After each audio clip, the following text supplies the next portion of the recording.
Hello, my friends, and welcome to this podcast introduction to the Thomas Jefferson Hour. This week I had the chance to talk with my friend Tim Purdon, who lives here in Bismarck, North Dakota. He's an extraordinary man, lawyer, scholar, and he was U.S. Attorney for North Dakota for 5 years under the Obama administration. And of all the possible things that he could find interesting, from sex trafficking to white-collar crime to border issues with Canada to smuggling, he focused on American Indian law. And we have 5 designated Native American reservations in North Dakota.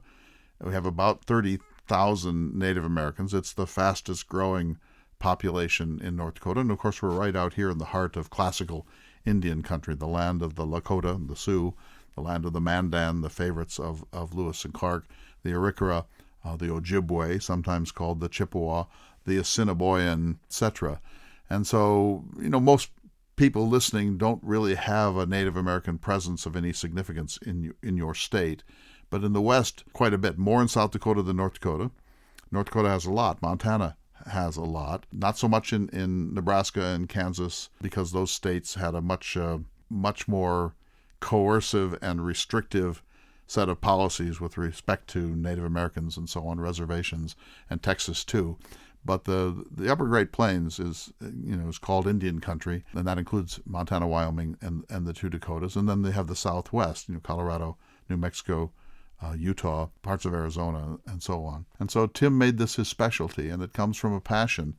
And, he took some heat for this, because North Dakota is a red state, and he was an Obama appointee. So, you can imagine that a Trump or Bush appointee would have a very different focus and would probably not have been able to get away with making Native American concerns a central part of their work as U.S. Attorney, but Tim did, and I have the deepest respect for that, and he knows an enormous amount about this. So we've been talking in the last few weeks about John Marshall. First of all, we talked about Marshall the man and the jurist.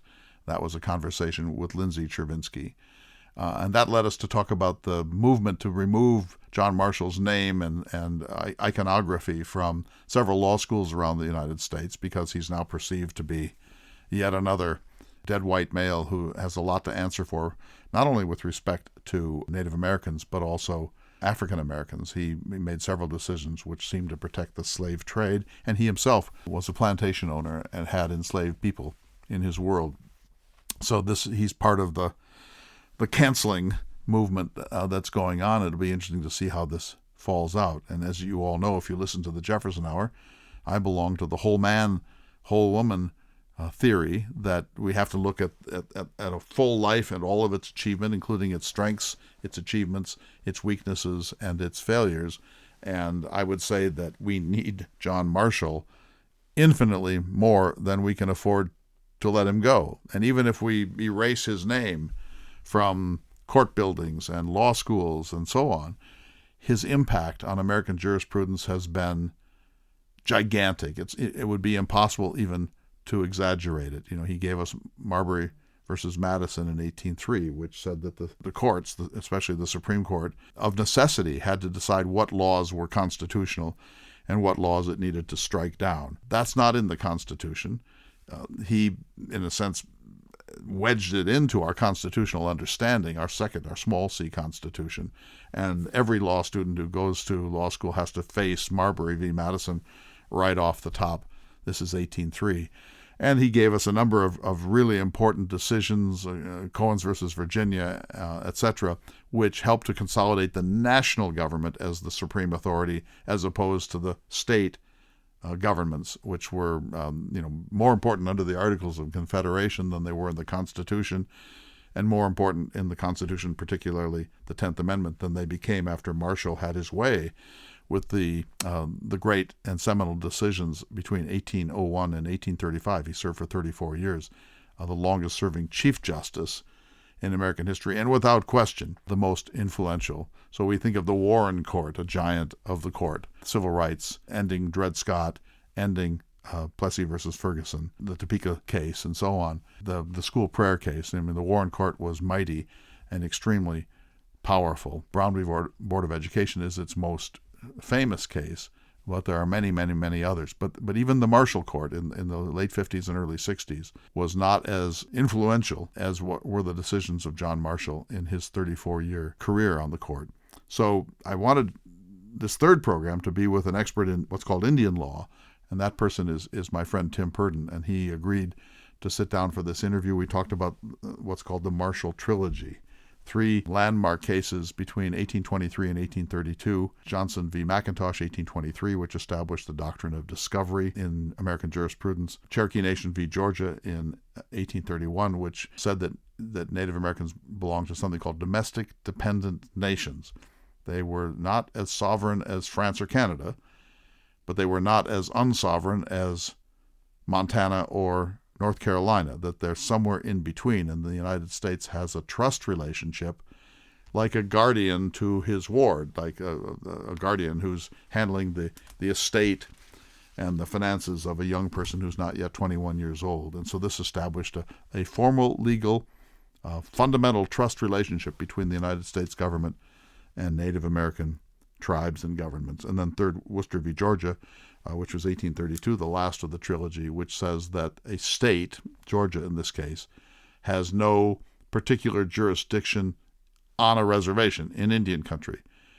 The United States does as a government, but the state of Georgia doesn't. That the sovereignty of the Cherokee is such that the U.S. can mess with it if it wants to, but the state of Georgia can't. That's kind of been chipped away at and eroded through the course of American history, both by statute law and by decisions of our U.S. court system. But still, it's largely in place to this day, and Tim Purdon says it's created an enormous amount of confusion in jurisprudence. He's a source of great information, extremely funny, not so funny today because we're talking about so difficult an issue, but I found it extremely useful, and I think that you will too.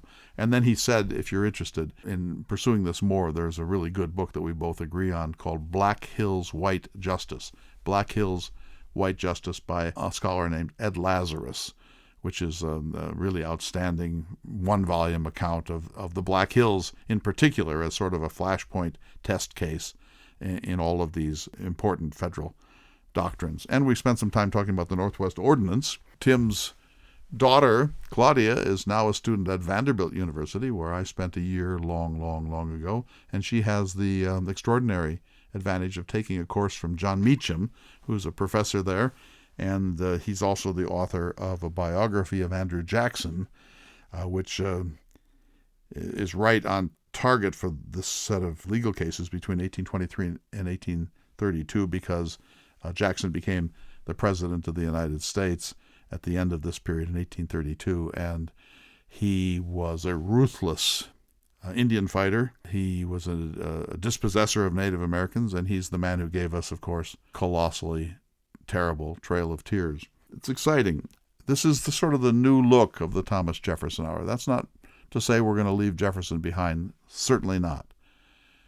But there are so many ideas that I want to explore that come out of the early national period. I mean, this isn't, in a sense, about Jefferson, because it's about the policies that Jefferson was inventing as the president, along with others, in the Congress of the United States, and the policies that the court systems were clarifying during this period. And so I want to talk more about the world at large and a little bit less specifically about Thomas Jefferson. But I'm reading new books on Thomas Jefferson, one on his life as a writer by Fred Kaplan, which is outstanding, another one called The Jeffersonians, which is about Jefferson, Madison, and Monroe. I'm more excited about Jefferson than I've been in a long time. So I hope you will stay with us and let us know what you like and dislike, but we will never leave the third president behind. In fact, I'm going to argue, I'm going to write this, and then I will speak about it too on a Jefferson Hour soon. I think it's time to turn the corner here. The United States has been involved in the disenchantment of Thomas Jefferson for 35 or 40 years now, really ever since Fawn Brody's book, Thomas Jefferson, An Intimate History, was published in the 70s. And Jefferson's taken a number of blows, Sally Hemings, slavery, the allegation that he is actually sort of raising young slaves for market, his on-again, off-again abolitionism, his refusal really to face this question, both in his own life and finances and for the larger world of the United States, the hardening of his spiritual arteries over time. And then there's the whole non-racial element of this, of Jefferson, the man of duplicity, the Machiavel who pretends that he's above all of it, but he's actually first-rate power politician, and so on. And by the way, John Meacham, in his biography of Jefferson, I think wrongly argued that Jefferson was a person who was comfortable with power. I don't think that's the right emphasis. But be that as it may, Jefferson has really been under attack, as you know, and statues are coming down, schools are changing their name. There is talk about demolishing the Jefferson Memorial in the Tidal Basin in Washington. I've been kind of wading through all of this, kind of responding to it now for a number of years. And I will say, I think we have reached the terminus there, and we need to turn back. That Jefferson is also a genius. He wrote the most famous document of modern history. He has separated church and state in ways that have had incalculable effects for human freedom of conscience. He is America's supreme early national architect. He's our first wine connoisseur. He knew 7 languages, including Greek and Latin. He wrote a book on prosody, on how versification works, on how the accents and verse systems work in English and American poetry. A pioneering archaeologist. He's the father of American library science. This is really, I use the term, he's our Da Vinci. That's kind of a throwaway term, but he's a man of almost unbelievable breadth, curiosity, and mastery, who happened to be the President of the United States. That's almost an accident. Even though we don't necessarily live by Jefferson's vision, his vision is unforgettable, and it will never not be part of the way we ache for something better, higher, more idealistic in America. And yes, he was a slaveholder. And yes, he was an apartheidist. And yes, he was, I suppose you would have to say, a racist. And yes, he made Sally Hemings his concubine or mistress or sexual partner. None of that is good. There's no evasion of this, and there's no defense of this. All we can say is it is, and we have to make sure that it becomes a part of the way we evaluate Jefferson. But to get stuck there and to say that is the only way to look at Jefferson, that Jefferson is now permanently discredited, that he maybe needs to be erased, that he's contemptible, that we can no longer respect or honor him. I think that's wrong. I think it's simplistic. I think it's very self-serving. It's almost what we like to call, virtue posturing. But finding the balance between taking very, very seriously his complicity in some of the worst elements of our national life, and yet not letting it displace everything that is magnificent about this man, is the whole business of being a responsible humanities scholar or a responsible historian, or for that matter, a responsible citizen. So if you like where we're headed here, you might consider contributing. Listening to America is going to be a huge initiative. I'm going to be all over the country. I'm going to follow Steinbeck around this country and report. I'm going to follow the Lewis and Clark Trail from Pittsburgh all the way out. I'm going to go to all the national parks in the American West. I'm going to go to battle sites. I'm going to go to Native American sacred sites. I'm going to go to journey through Utah, Colorado, Arizona, looking at the problem of water in the West. If you're interested in this, the Jefferson Hour will continue, 52 new programs per year. Jefferson will make his appearances, of course. There will be more interviews like the one that I did today, but we'll try to ground them in the world that Jefferson helped to create.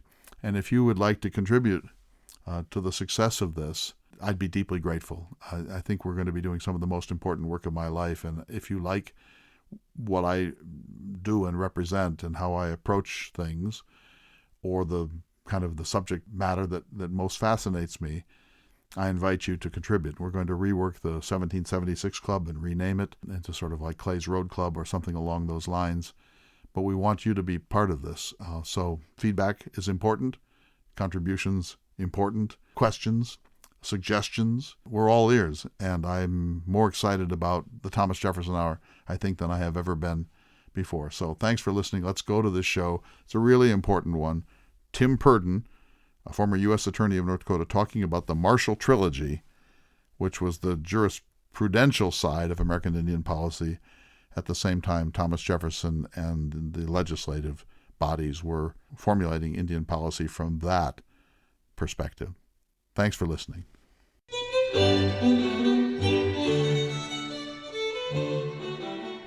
Hello, everyone, and welcome to this special edition of the Thomas Jefferson Hour. I'm Clay Jenkinson, out of character. David Swenson is taking a break. I have a great pleasure today in interviewing a close friend of mine, Tim Purdon, formerly a U.S. attorney, now in private practice here in Bismarck, North Dakota. Welcome, Tim. Thanks for having me on, Clay. In 30 or 60 seconds, give us just a little autobiography of you. Born in North Dakota, I grew up in rural Minnesota. I moved back to North Dakota after I graduated from law school in 1994 to clerk for one of the federal district judges in Bismarck. Great jurist, legendary figure in North Dakota, Bruce Van Sickle. I was going to move back to Minneapolis, where I'd gone to law school or somewhere else, and I met my wife, and 30 years later, here we are in North Dakota. I spent 15 years from the mid-90s to 2010 as a small-town lawyer, essentially. I was traveling the state of North Dakota, trying jury trials across the state, and building up a trial practice at a very small firm here in North Dakota. I left and joined North Dakota's largest firm for a period of time. And then in 2010, I was nominated by President Barack Obama and eventually confirmed, I always like to point out unanimously, by the U.S. Senate to serve as United States Attorney for the District of North Dakota. And the U.S. Attorney is the chief federal law enforcement officer for the district. We also represent the United States when the United States gets sued in federal court. So I did that for about 5 years, and really the primary focus of that time was improving public safety on Indian reservations. We have 5 Indian reservations inside the exterior boundaries of the state of North Dakota. The U.S. Attorney's Office is primary jurisdiction for felonies, many violent crimes that occur there. And for a long time, hadn't done a very good job of trying to bring public safety to those communities. And that was a top priority for me during those 5 years. In 2015, I left the U.S. Attorney's Office and I joined a law firm called Robbins Kaplan. Our headquarters office is in Minneapolis, but we have offices in LA and New York. And I founded the Bismarck office. When I left the Department of Justice, I left with my friend, Brendan Johnson, who'd been the U.S. Attorney in South Dakota. We joined Robbins Kaplan together. And over the last 8 years, we've built an American Indian law and policy group that represents tribal nations across the country in a variety of litigation and other sort of public policy matters. Thank you, Tim. So you're born in Minnesota, but you've become a North Dakotan. Well, I was actually born in Oaks, North Dakota, but I moved to Minnesota shortly after I was born and grew up and went to high school in Minnesota. But I am North Dakota born. I do always like to point that out. As a U.S. attorney appointed by President Obama and confirmed unanimously by the United States Senate, you had a wide portfolio, and so it involved trafficking and drugs and border issues. Don't forget protecting that international border with Canada. That's a big, exactly. That's a big lot of work. But in other words, you have a wide portfolio. Why did you focus on Native American concerns in a way that has really distinguished your career? I think there are 2 reasons. I think I grew up not near a reservation, didn't have much experience with Indian country, with Indian tribes growing up in high school and college. But Judge Van Sickle, when I clerked for him, had a long history of dealing with tribal issues and tribal cases. And he mandated that his law clerks, that we spend a day or two with the United States probation and pretrial services officers when they would go out to service their clients, people who were on parole or pretrial release on the reservations. And so I spent a couple of days at Standing Rock with those folks, and it was a real eye-opener for me that would have been 1994. The isolation and the poverty and some of the hopelessness that you encountered with some of these folks it was un-American to me. I remember saying to my wife, I can't believe this is the United States of America. I didn't know about this, right? Very common sort of, non-native, there's an ignorance that comes from not being around tribes. And then for the 15 years I was in private practice before I was U.S. Attorney, I was a part-time public defender. And in the federal court system, and I represented many, many Native Americans from Turtle Mountain, 3 affiliated tribes, MHA Nation, Standing Rock, Spirit Lake, who were charged in the federal system with crimes. And I got to know them, got to know their stories, started to see how the lack of public safety in their communities created more crime, created more danger. And I was involved in politics, and it occurred to me that I could be U.S. attorney, and it occurred to me that if I was U.S. attorney, I could actually do something about some of these problems. When I took office in 2010, the U.S. Attorney's Office over the previous decade had declined 2 out of 3 referrals for violent crime prosecutions off the reservations in North Dakota, and I thought that was wrong, and I felt it would be something that I could try and do a better job at, and that's one of the reasons. Actually, it's the main reason I wanted to be U.S. attorney, was to address these issues. Amazing, and not entirely popular in a red state like North Dakota, but you have the independence of being a U.S. attorney. So I brought you here today, Tim, because we've been talking on the Thomas Jefferson Hour about John Marshall, and you may have read that several law schools have removed the name John Marshall because he's regarded as a sinner in 2 ways. First of all, he was himself a slaveholder, and he made several decisions which seemed to protect the slave trade. And, of course, he's one of the most important creators of Native American policy, of Indian policy in the United States. So just quickly, in 30 seconds, how appropriate or inappropriate is for law schools to distance themselves from this jurist? I'm not an expert on whose statutes should come down and what names of law schools should be. I mean, I certainly understand the movement against honoring former Confederate generals and things like that, and taking down their statues. I understand that. In terms of Marshall, his contribution to the canon of Indian law is significant, set ground rules and set policies that exist to today. And there are many, many, many unintended consequences that have been for the worse for our tribal neighbors. And that's concerning, right? I don't know. I mean, John Marshall, of course, is the one that gave the federal courts the ability to temper congressional legislation, Marbury versus Madison, these seminal cases that came to define that gave us the checks and balances that we learn about, and the 3 equal parties of government. That was a lot, John Marshall. And I mean, the courts brought us the civil rights movement too, and their ability to overturn state laws that were unconstitutional. That's because of Marbury versus Madison and the checks and balances and 3 parties of government. So, like most historical figures, it's very complicated, and it's a mixed legacy. My hope is that we can talk about Marshall's seminal role on the legal side of American Indian policy. And let me just start by saying that when Thomas Jefferson at Monticello looked to the west, Tim, what he saw was a tabula rasa. He saw essentially infinite space, and he knew there were native peoples on it, but he saw it in his imagination as blank space to be filled in by the concepts and the peoples of the American Republic. And so this creates an automatic paradox, doesn't it? Because Jefferson understood something about Native Americans. He was an archaeologist. He had an anthropological interest. He studied Native American languages, and he, in his second inaugural address, talked about the plight of Native Americans. And yet, his essential tacit policy was, we're going to develop this continent, and natives are just going to have to get out of the way. I mean, that's sort of the history of the country, isn't it? Absolutely. And unfortunately, those decisions, those attitudes 250 years ago have led us to some of the real issues that tribes continue to face every day. I mean, these are decisions made in the early 1800s by Marshall and the Trilogy and Jefferson before that, obviously, that, I mean, we're still living in Indian country with the echoes of those across, I mean, that's 200 years ago. Yeah, we're living in Indian country, but it might even be more accurate to say Native Americans are living in what's now our country, and they have been pushed aside. There are reservations. There have been attempts to terminate the reservation system. There have been extremely vehement American policies of assimilation, of cultural genocide, at times wars that have a sort of genocidal feeling to them. It's a long, sad, tragic history, and as you say, most Americans are not particularly familiar with it. But I thought, if it's okay, we could pick this up at the Trilogy. So, Tim, between 1823, so Jefferson is 80 years old, he's going to live another 3 years.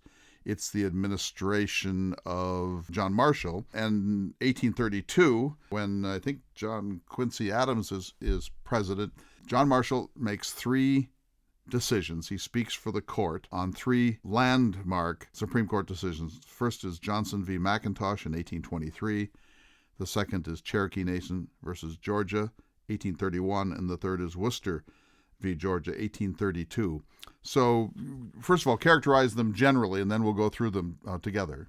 Generally, the three cases, they set out important principles of federal Indian law that exist to today. There's the idea of Aboriginal lands, of tribal title pre-existing the United States, but that then gets trumped by the doctrine of discovery, right? Yes, while the tribes owned this property prior, once the white settlers, the European immigrants who showed up, that through the doctrine of discovery, they took title. Now, that said, the Trilogy stand for the idea that Aboriginal people do retain their rights to use and occupy the land, and that only the United States government can settle their land claims, not the states, right? It's the supremacy of the federal government in dealing with the tribes. And finally, that the U.S. has a legal duty to protect the title, that concept of the U.S. as trustee for the tribe, until land claims are settled is part of the Trilogy. And then the second piece is tribal sovereignty. Tribes are sovereign nations with the right to govern themselves. Now, they're not like states, but they're also not like foreign governments. That's part of the Trilogy as well. Rather, they are dependent domestic nations, and that is the status, the special status that they hold. That the source of their authority to govern is inherent. It comes from the tribes predating the United States, and it comes from the final point then is this trustee relationship, that because of this situation with title and the United States being supreme, that they have a trust relationship with the tribes, and the federal government needs to protect them and serve as a trustee. I actually, this probably surprised some of your listeners, I currently litigate trust treaty claims for tribes. These treaties and this trust responsibility is not ancient history. It's something that lawyers that represent tribes and that we deal with every day. My daughter is a freshman at Vanderbilt University and is in a class there on American Indian history in the 1850 to the present. And she was texting me, well, we're talking about these treaties. Do they matter? And I said, well, I just litigated a case in South Dakota in which the treaty said that the United States would provide a doctor to the Rosebud Sioux tribe. And they closed the IHS hospital, and we sued them and got the Eighth Circuit Court of Appeals to say no. The promise of a doctor in the treaty means you have to provide adequate health care through IHS to the tribe. It's part of the treaty. It's part of your trust responsibility. And those core concepts go back to the Marshall Trilogy. Now, we need to take a short break. Just getting started here. I'm talking to Tim Purdon, who is an expert in American Indian policy and a litigator, and who was for 5 years a U.S. attorney in Fargo, North Dakota, now lives in Bismarck and is one of my dear friends, and I've asked him to come help us understand how all this unfolded in the age of Thomas Jefferson and John Marshall. You're listening to the Thomas Jefferson Hour. We'll be back in just a moment.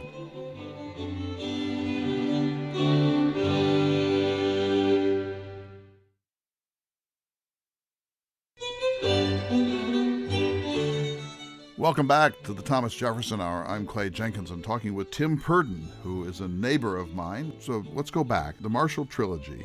The first one, Johnson v. McIntosh, and what it does is incorporate the Doctrine of Discovery into American jurisprudence. And the Doctrine of Discovery dates back to the 15th century and says that the European nation that discovers a place has sovereign rights to that place and no other. So if England is able to establish the Doctrine of Discovery for, say, the Oregon country, that pushes away the Spanish and the Russians and the French, etc. And so this is a highly controversial notion, of course, and it could not be more self-serving for European nations to develop this piece of international law. And what Marshall basically said is that doctrine we're going to incorporate into American jurisprudence. Here's the ramification of it. Native Americans were here, of course, before Columbus. They have occupancy rights, and those occupancy rights are important, but we, the United States, have sovereign rights over them. And this is an area where we can negotiate, but the land is really ours, and they occupy it. And that's the important point that needs to be made here. Is that a fair assessment? It is. I mean, the McIntosh case is the first in the trilogy, and again, I always think it's so interesting. It's one of my favorite parts of being a lawyer is to think about the facts of the case. We talk about these broad legal rules, but what is this Johnson versus McIntosh case about? Well, it's two white guys, of course, in the Ohio River Valley who both think they own the same piece of land, right? They've each bought the land from a different tribe, And you can imagine them showing up, building their home, trying to build a homestead, saying, well, wait, I mean, I bought this land from here, and well, I bought this land from here. So you have a dispute between white settlers who have enough resources to hire lawyers and go to the Supreme Court, which probably wasn't as difficult then as it is now, but still, it's no small undertaking to have this case over this disputed piece of property. And so this dispute between two white settlers ends up establishing, as you said, the doctrine of discovery. It has incredible, can't be overstated, the impact that this decision has on the future of tribes in the United States. Tribes weren't even litigants to this case, Clay.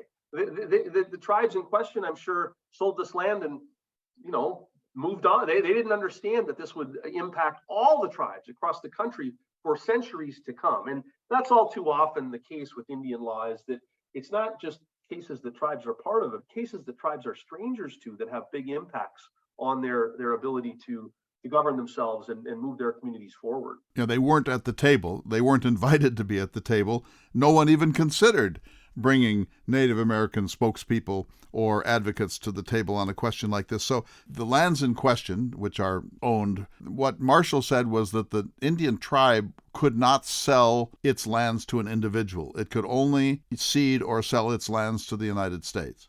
Correct. It said, we're not going to let you sell off your property willy-nilly. We want it, right? The federal government want it. And so through treaties, you can dispossess yourself of this land, but only to the federal government. There's a good side to this decision and a not so good side. The good side is that this prevented this land company or that land company or this group of individuals or investors or that one to go out and figure out a way to buy lands from sovereign native tribes. We get that the relationship would be between the tribe and the authority of the United States government. The dark side of this is so much more powerful, of course, Tim. If you think of it on the surface of things, the doctrine of discovery is absurd. It's simply absurd. It would be like saying if the Cherokee had come to France, that they could claim France, the indigenous people of France would be out of luck. I mean, it's insanity, but it works. And I was so interested to see that Pope Francis was recently in Canada, and he was apologizing for the Indian boarding school system and all of its corruptions and oppressions. In the conversations he was having with Native Canadians, he was asked, okay, great, we appreciate this apology. What are you going to do about the doctrine of discovery? And as you know, he immediately began to stammer and say, that's sort of beyond even my pay grade. So you talk a great deal with Native Americans. You represent them. You have spent a lot of time on reservation land. You've brought natives to speak in front of your group of attorneys in Fargo and elsewhere. This has to be a gigantic sticking point and annoyance to all Native Americans. It's interesting. In my 30-year career of sort of working in this space of American Indian law and policy, I've certainly noticed over the last decade, lawyers who are enrolled members of their tribes and who represent their tribes, there's been a lot more discussion of this issue of the doctrine of discovery and this issue of challenging the very bedrock assumptions that have litigated under the last 200 years has become born anew. I think there's a much greater pushback amongst the intelligentsia, tribal intelligentsia, and the lawyers that represent tribes about how do we get at these fundamental issues that have gotten us in this place. So I've heard a huge uptick, scholarly writing and arguments in court tied to the doctrine of discovery and that sort of thing. And I think that's a good sign. I think it parallels to some extent the land back movement, Clay, in our last segment about we are an Indian country or our tribes in the United States. I mean, when you see land acknowledgements becoming more common and you start to see the land back movement amongst tribal advocates, there's certainly an attempt, and it's having the effect of raising the profile of these issues and drawing attention to the framework that's been established around tribes that they didn't necessarily acquiesce to. We're talking to Tim Purdon, formerly U.S. Attorney for North Dakota, now in private practice. So, Tim, just quickly, land acknowledgement. So let me make one. We're having this discussion on Mandan, Hidatsa, and Arikara land, as the 1851 Fort Laramie Treaty designated it, and it's also a Lakota land. And so land acknowledgement is an honest, proactive statement by us, by non-natives, to acknowledge the land that we are occupying. And it doesn't say we're going to give it back. It doesn't say we apologize for being here. it doesn't really say anything except that we get it. We understand that from a historical point of view, the white people of Bismarck and Mandan, North Dakota, are now living on land that was, in 1804, Mandan, Hidatsa, and Arikara land, and that heritage continues, and their claims on this land, however much they have been legally extinguished, still have some validity in some bigger sense. Is that fair? I think when I hear a land acknowledgement, I hear two things. I hear the historical fact, and I will say this. This land that we're on belonged to these tribes. I think when you hear a land acknowledgement, I also think the part that's not being said, which is the part that's true, is that, yeah, it was their land and then we took it. Who we is and what that looks like, people get sensitive about, we can talk about. But I think that that's important. I think that when you when you talk about the Doctrine of Discovery and it's an insanity, as you said earlier, most Americans don't think about that. And if a land acknowledgement makes a listener, we were talking about this the other day. In Canada, when they have the professional football championship of Canadian football, the Grey Cup, the Super Bowl of Canadian football, and of course they play with one too many men, but never mind. They have a land acknowledgement at the Grey Cup for many years going back, and they have the local tribal leader there to say this was the land in Canada belonged to my tribe. And I think about the Canadian perspective of speaking two languages and continuing out of the French history, and then having a land acknowledgement at their Super Bowl to talk about what that means for their indigenous population. I'm not so sure the NFL is going to have a land acknowledgement before the Super Bowl here coming up, or anytime soon. So it's such an interesting thing. We don't want to get lost on this digression, but we have a great advantage here, Tim. We live just below the 49th parallel, which is an undifferentiated line in the sand, what natives would call a medicine line, and on the other side is an also mostly English-speaking but otherwise organized civilization, and they don't have gun violence in the way that we do. They have the national health care in a way that we don't. They're officially bilingual in a way that we would never allow ourselves to be. And after a somewhat mixed record, their relations with First Canadians, with Native Canadians, are pretty good. They're improving. I think that the Canadians, in the experience of the last 2 decades, have been more open to truth and reconciliation. And we see that in the boarding school movement, the revisiting of the boarding schools in Canada where First Nations Canadians were sent, and the finding of unmarked graves of children in these boarding schools. And now let's be clear, that is a phenomenon that exists all across the United States as well. And Australia and elsewhere. Australia, yes, of course. And the Canadian government's approach to that has been more open and welcoming, willing to, again, seek some truth and reconciliation, as opposed to the attitude that I encounter all too often working in this area as well. That was all a long time ago. That was then. This is now. I never done anyone no harm. And why don't folks just get over it? Those are the two attitudes I think that prevent some truth and reconciliation in the United States on these issues. And as you know, I wrote a significant portion of my most recent book, Language of Cottonwoods, about this very set of attitudes by white North Dakotans. Get over it already.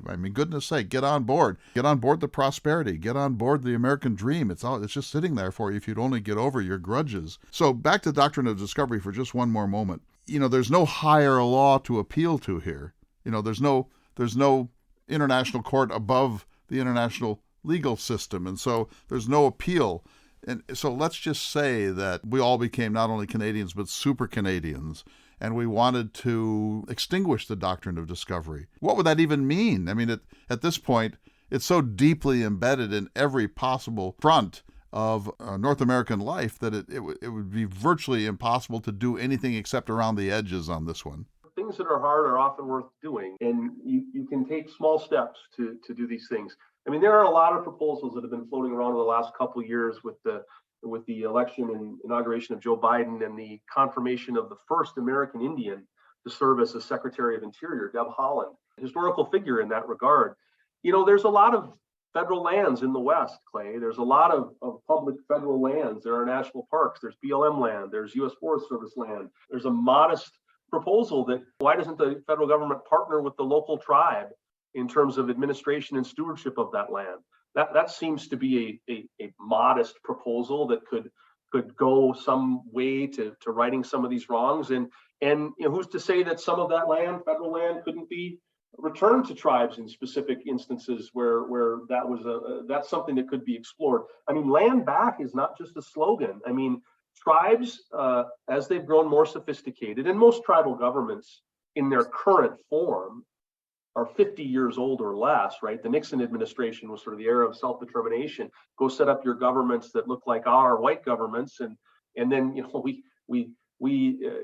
tribes get criticized that their governments weren't highly functional for the first 20 years. Well, what was the state of North Dakota's state government like the first 20 years of statehood? I mean, but my point is that tribes have many tribes have built and continue to build stronger, everyday stronger tribal governments that are more than capable of partnering or running or administering and helping control and administer these lands that we have in the West. And I understand that not everybody's going to be in favor of that. I mean, there are other people who have interests in and other industries that have interests in this property in the West. But when you look at the reservation communities, and again the strengthening of those governments and the power of sovereignty, reservations are part of the solution for rural America, which has been on the decline. Right? You have 500; they're not all in the West, but you've got several hundred geographical points of energy,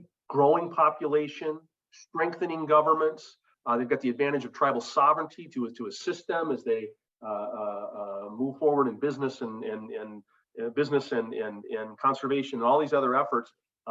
I believe that they're the hope for rural America, and that we should be thinking about how we empower tribes if we want to have a robust rural America in the West going forward. Well, I couldn't agree more with all of that. I wish we had hours simply to talk about that. Let's move on to Cherokee Nation v. Georgia, 1831. So here's the thing about this. You'll give us the facts of the case, but what happened here, it's maybe more important than Johnson v. McIntosh, because it says this: the United States is sovereign over all of its territory, but Native Americans, the Cherokee, the Mandan, the Shoshone, the Choctaw, are sovereign to a very large extent within their own Indian country, and although they're not completely sovereign, they're domestic dependent nations, so they're neither a state nor France or Canada. They're somewhere in between, and the United States government has a really sacred trust relationship with the tribes, and the language that he used was, it's like a ward to a guardian. So I'm an orphan, you're my guardian, you invest for me, you help to determine where I'll go to college or be apprenticed, you manage my estate. So the United States has an essential trust relationship with these sovereign nations that have a subordinate sovereignty, but not a negligible sovereignty. Is that about right? Yeah, that is the holding. That's exactly right. In this case, unlike the Johnson-McIntosh, the Cherokee Nation was the plaintiff here. The state of Georgia, the Cherokee Nation felt, had been infringing and trying to apply their laws on the Cherokee Reservation. So they filed an injunction in the United States Supreme Court, seeking an order from the court stopping Georgia from trying to apply its laws on the Cherokee homelands. People criticize Marshall. We can criticize Marshall. Of course, we can do that. But he could have ruled here, right? Well, yeah, you're inside the state of Georgia. You're Georgians. Georgia law applies. Now, again, this was obviously controversial at the time, and I'm not aware of any sort of historical precedent here. I mean, Marshall in the court created this. Like, well, we're going to create this horse of a different color, if you were. Tribes are not going to be states, but you're not going to be France. You're not going to be foreign government either. You're a domestic dependent nation, and you are sovereign within your territory. But your relations will be with us, with the federal government. The states will not have the ability to control you on your homelands, and that's that is essentially, in many parts. There are different types of reservations and different types across the country, but in many of the Great Plains states and in the Southwest, this is still the situation today. Like here, I'm standing in our office in Bismarck. We're what, 50 miles from the Standing Rock Sioux Reservation, and North Dakota State Trooper can't go on Standing Rock Sioux tribe reservation and arrest somebody. State law doesn't apply there. Federal law applies there, and there are tax issues that still maintained to this day. All this sort of thing. So this decision in 1831 still explains and controls and serves as the bedrock for many of the tribes in the Great Plains and across the country, but Great Plains primarily in the Southwest. Yeah, no question. And I think I heard you say that, as far as you know, there's no antecedent that Marshall's leaning on, that he's looking at this situation and sort of trying to figure it out. What's right here? What protects the interests of both? What is their exact relationship? And he comes with these two terms. One is domestic dependent nation, which is, one of the most quoted terms in Indian country. And secondly, that this is essentially an analogy to the relationship between a guardian and his ward. I'm guessing that Marshall was very conscious of the politics of the time and the controversies of the time, and they're trying to avoid. They're looking for a decision that doesn't lead to war as well, right? I mean, so there are a lot of considerations that go into this, and certainly, I don't know that this was a spike the football win for tribes, but we wonder what it would look like if he had decided to side completely with the state of Georgia.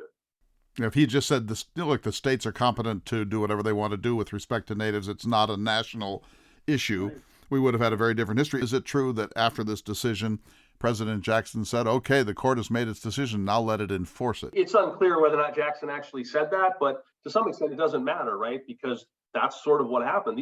At least at these early stages, these decisions, the last two in the trilogy, it's not as if federal troops went down to enforce them either. And that's sometimes how the law works. And they may have had these decisions. I mean, I think you could say they may have more impact today than they did in the 4 or 5 years after the decisions were released. Although just 4 years later, the Trail of Tears, and Jackson is able to expel from the territories in the American Southeast the natives that are being a nuisance because they're in the way of white settlement. The Jackson biography by Meacham, it didn't make me a bigger fan of Andrew Jackson in any way. So we need to take a short break here, Tim. I want to come back and talk about the third in the triad, Worcester v. Georgia, 1832, but I also want to start by asking you a little bit about the Northwest Ordinance of 1787. You're listening to the Thomas Jefferson Hour. We'll be back in just a moment.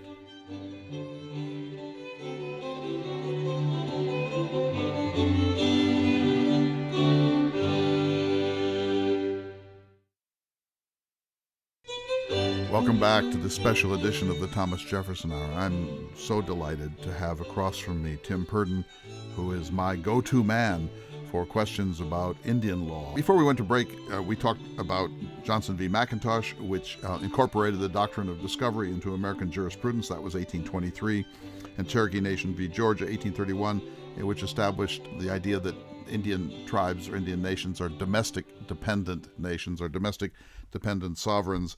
Before we go to Worcester v. Georgia, I want to just ask you a question about the Northwest Ordinance. So the Constitution was written in 1787. It barely mentions Native Americans. It speaks of Indians not taxed, that they're not part of our citizenship base. And in fact, Native Americans didn't become citizens until the Snyder Act of 1924. So let's go back. In the same year, 1787, the Continental Congress adopted the Northwest Ordinance, which is almost a second constitution for that year. Another body, but a second fundamental law for this country. And among other things, it was trying to develop a software for developing the Northwest, the Ohio Valley, Illinois, Wisconsin, etc. And it said that the United States had a trust relationship with Native Americans and that it always, and I'm going to quote now, must exhibit, quote, the utmost good faith in this trust. So that's, in a sense, what Marshall was getting at in Cherokee Nation v. Georgia, isn't it? Yeah, I mean, this trust relationship and the utmost good faith and the fiduciary relationship by the federal government to the tribes. I mean, if you had a rich relative who had a trust and had a trustee, and their trustee acted like the United States has acted towards Indian tribes in carrying out its trust and fiduciary responsibilities, that trustee would probably be in federal prison. I mean, I think I can say that. I mean, the language is flowery and the goal is admirable, but the in my experience over the last 8 years since I left the department, the United States needs to do better, even today, not even today, especially today, in treating tribes not as adversaries or an annoyance, but as somebody who you have a fiduciary trust responsibility to protect and help further their development. In the eyes of some, this could be seen as sort of a patronizing attitude, but the facts are the facts, that this is a genuine legal trust relationship that dates right back to the founding era.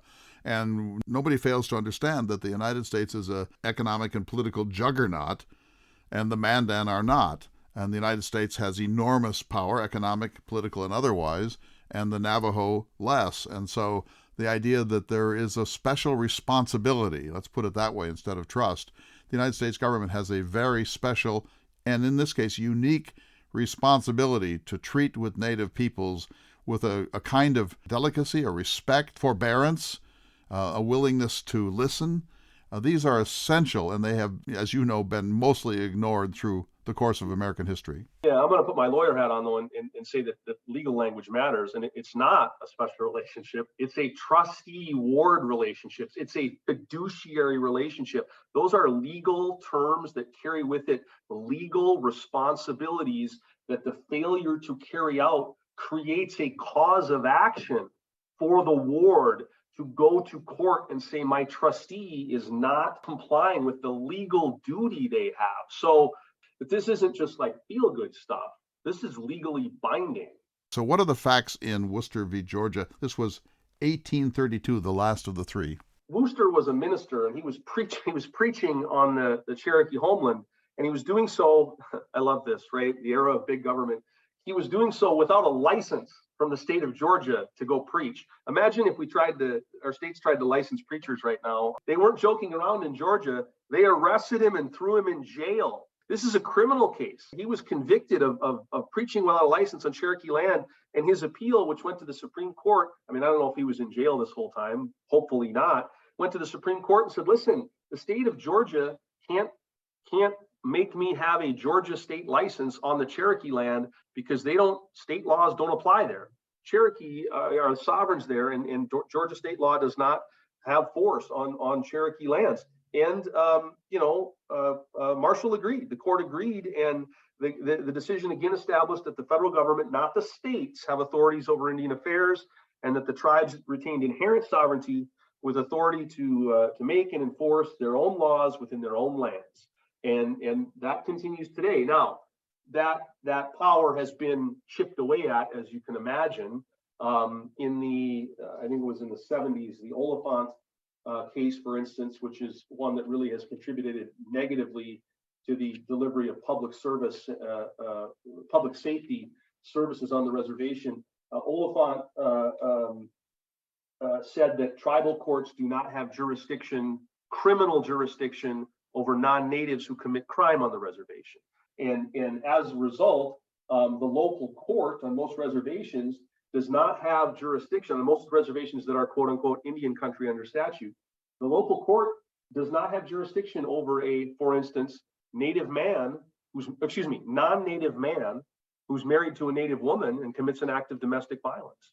The local courthouse can't charge him with domestic violence. The U.S. Attorney's Office, often hundreds of miles away, must make a determination of whether or not they're going to use sparse federal resources to bring what might be a misdemeanor case in federal court. And that chipping away and that issues is really, again, something I spent a lot of time dealing with when I was U.S. attorney, and is the result of the Worcester case to some extent. Fascinating. So the three, Doctrine of Discovery, we all get it, however insane it might seem. Domestic dependent nations, that one is, I think, very complex and has had mixed results in the history of the United States. And the third is very far-reaching, including to this time, to today, because it severely limits a state's capacity to enforce its own laws or enter the reservation to apprehend people there and so on. Let's talk about its implications today. Give us a case on or near an Indian reservation that touches this doctrine in Worcester v. Georgia. Well, the general framework on the reservation in terms of jurisdiction is quite complicated. What law enforcement officer has jurisdiction to investigate, what prosecutor has jurisdiction to file suit, and what courthouse you go to depends on a number of factors. It depends on what type of crime was committed. Is it covered by the Major Crimes Act? It depends on the status of the land where the crime occurred. Is it trust land held in trust by the BIA for the tribe? Is it fee land not owned by the tribe? And then finally, on the enrollment status of both the defendant, the perpetrator and the victim. If both the perpetrator and the victim are non-natives, state of North Dakota has jurisdiction. But if there are natives involved, then the federal court can have jurisdiction. And if it's a misdemeanor and it's two natives, then the tribal court can have jurisdiction. So those layers of complexity really up the degree of difficulty in investigating, prosecuting violent crimes on the reservation. I tell this story, I've told this story so many times, but it gets right to this. When I was U.S. Attorney, there was a quadruple homicide on one of the American Indian reservations in North Dakota. 4 people dead in a home in Newtown, North Dakota. Okay, home invasion, 5 people in the home, 4 people shot to death. 1 young child hiding under the bodies wasn't killed. I mean, this is as grisly, as terrible, as horrible a criminal situation as you can imagine. The 4 people who murdered were all non-native. They were all Caucasian. They were all residents of the reservation, but they were not American Indians. They were not enrolled. So now the determination on who has jurisdiction here, the Federal Bureau of Investigation, the state police, the county sheriff, turns on the whether or not the perpetrator was an enrolled member or not. Well, we don't know who the perpetrator is. That person, the shooter, has left the scene. And so you have cops sitting here looking at each other saying, well, if the shooter was an American Indian who killed non-natives on the reservation, then the FBI, the U.S. Attorney's Office, the federal courts have jurisdiction. If it turns out it was another non-native who did the shooting, then the county sheriff and the State Bureau of Criminal Investigation and the county state's attorney and the state of North Dakota's trial courts have jurisdiction. Can you imagine living in a jurisdiction where there's a quadruple homicide and police show up and they don't know who has jurisdiction? If that was a situation in Bismarck, Clay, and that happened, the citizenry of Bismarck would not stop, would not sleep, would bear nothing until such a terrible situation had been resolved, because you can't move forward. You can't have a situation like that and expect swift and certain justice for violent crime. When you have this overlapping jurisdictions between the federal court, the state court, the tribal court, we didn't even talk about the tribal court yet, you end up in a situation where you have what Amnesty International called a maze of injustice. You have a thicket of jurisdictional issues that law professors and judges and lawyers can spend hours parsing, and you're expecting law enforcement officers at the scene of a grisly crime or on the side of a highway to make split-session decisions about who has the jurisdiction to investigate. It has led directly to the higher than acceptable crime rates that we see on American Indian reservations in the United States. And that has a long-term impact on everything. I mean, until you feel safe in your home and community, how can you move your business forward? How can you move your family forward? How can you move your tribe forward? So a couple of things. First of all, this sort of a situation is an appalling case, but this sort of case, the confusion, the maze of injustice, is common in Indian country. Every day, every case. I mean, quadruple homicide is unusual everywhere, but I mean, what is unfortunately in our society a more common criminal offense than domestic violence, right? Unfortunately, that is a common occurrence in this country. And in many mixed relationships on the reservation, again, the local court oftentimes doesn't have jurisdiction over the perpetrator. And so the case gets lost in the shuffle. And imagine what would be worse if you were the victim of domestic violence than having the tribal police show up at your home and your abuser was not subject to their jurisdiction. They say there's nothing we can do and they leave. Think of the empowerment of the abuser in that situation. And so Violence Against Women Act over the last 10 years has been amended to allow tribal courts to have jurisdiction over non-natives in certain instances. Many people have fought that. There are a lot of non-natives that get a little nervous about the idea that non-natives would be tried in tribal court. But, it's a mix across the country, but there are some tribal courts that function better than state courts in some jurisdictions. You handled it as U.S. Attorney by trying to develop familiarity, trust, cooperative relationships between these various jurisdictions and the police. That's an informal approach to this. I take it you would like to see this clarified formally. Yeah, I mean, we need to expand the restored tribal jurisdiction that we find in the Violence Against Women Act that returns to the tribe that Oliphant jurisdiction, pre-Oliphant jurisdiction over non-natives. That applies to domestic violence. It's been expanded recently to include some human trafficking and assault on police officer sort of stuff. but a full Oliphant fix that gives the tribal police and the tribal court jurisdiction over crimes that are committed on their territory, I think is the way forward to address the decades and decades of very difficult law enforcement challenges on the reservations. And that's an act of Congress. Congress could do that. Congress could do that tomorrow. And so you handled this for a long time, and you must have seen a lot of really frustrating situations. How much falls through the cracks because of this? If you're the victim, one case, if it's your case, is too many, right? I mean, these are all tragic. We worked hard to to increase the number of cases that we were accepting for prosecution when I was U.S. Attorney. The declination rate, we cut it in half during the 5 years that I was there. And that's important, but you're not going to arrest your way out of these crime problems. I mean, yes, you need on the reservation, you need vigorous enforcement of existing federal laws, but it's a three-legged stool. You also need investment in viable crime reduction strategies on the reservations, and then you need to deal with the issue of reentry. If you're not providing support for people reentering from prison, I mean, that's the easiest way to reduce the crime rate. When I was in private practice as a part-time public defender before I was U.S. Attorney, I had a client from a reservation in North Dakota that had been convicted of a firearm offense. I'd spent a lot of time with him and came to like him and thought he was a decent guy, and got like 5 or 6 years in federal prison, right? And so 3 or 4 years later, I'm at the halfway house in Bismarck with another client, and I see this guy. He's come out of federal prison. He's in halfway house, and he sees me. He says, "Hey, Tim." Now, again, I've been this guy's public defender. He'd gotten 6 years in federal prison. You're never exactly sure how those interactions are going to go, right? But he was happy to see me. And he said, "Oh my gosh, great to see you." He told the guy who was representing, "This guy's a good lawyer. You're in good hands." And I said, "Well, how are you doing?" He said, "Well, I'm good. I'm at the halfway house. I've got an AA group. I've got a job. I've got a sponsor at my AA group, and I'm doing great." About 6 months later, I get a call from the court. He's been released from the halfway house. He's back at the reservation. He's committed another crime, and they're going to revoke his probation and send him back to federal prison. So I go meet him at the county courthouse, and I say, "Hey, what happened? You were doing so well." "Well, I got back to the reservation, no job, no sponsor, no AA group. Here I am." If he'd have had those services, he might not have reoffended, and then we wouldn't have paid for him to go back to federal prison. And more importantly, that would have helped the public safety on that reservation. And so investing in reentry programs is crucial to addressing crime problems in any community, but particularly in an isolated rural community that we find in many reservations. You said that when you started in on this, you went down to the reservations and soon became aware of the level of poverty, of helplessness, of addiction, of suicide, of despair, etc. Are things better, holding, or worse now? I think I can say that I feel things are better 25 years later in North Dakota. And that's because the tribal institutions, as I mentioned earlier, they're now 50 years old instead of 30 years old. And that 20 years makes a difference. And there's a new generation of young Native leaders in this state.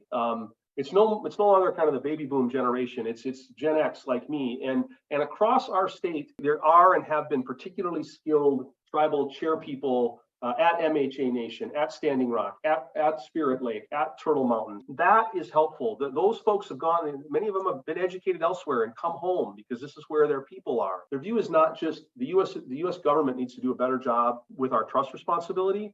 They still say that, but they also say, what can I do to move my tribe forward? Because I can't depend on the U.S. government. And that shift in focus has been good.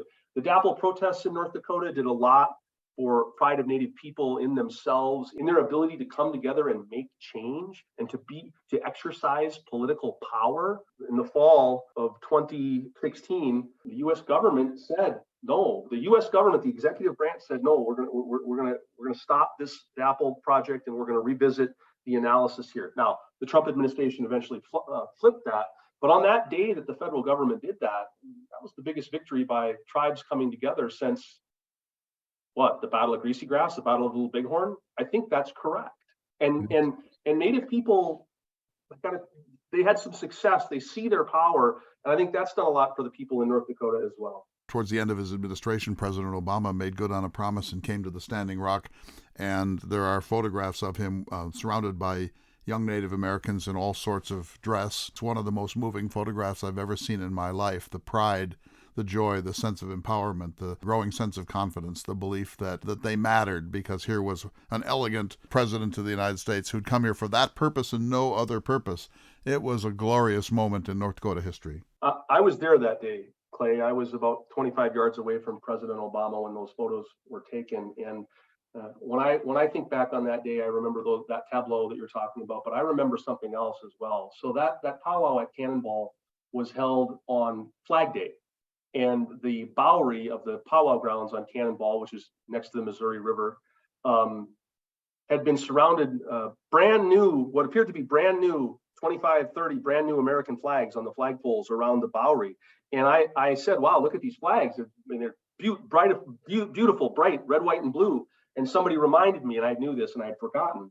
But at powwows, Native Americans in their families, they go to their mantelpieces and they take down the triangle flags of their veteran relatives that were presented on their caskets, and they fly them at the powwow.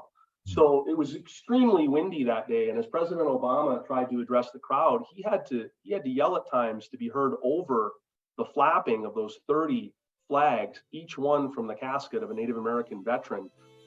That symbolism, that part of the tableau, that part of the sound that accompanied those images that you're talking about, obviously I'll never forget those. Thank you, my friend Tim Purdon. We've been talking to Tim Purdon, formerly U.S. Attorney for North Dakota, now in private practice and a specialist in what might be called American Indian policy and law. We'll see you all next week for another important edition of the Thomas Jefferson Hour.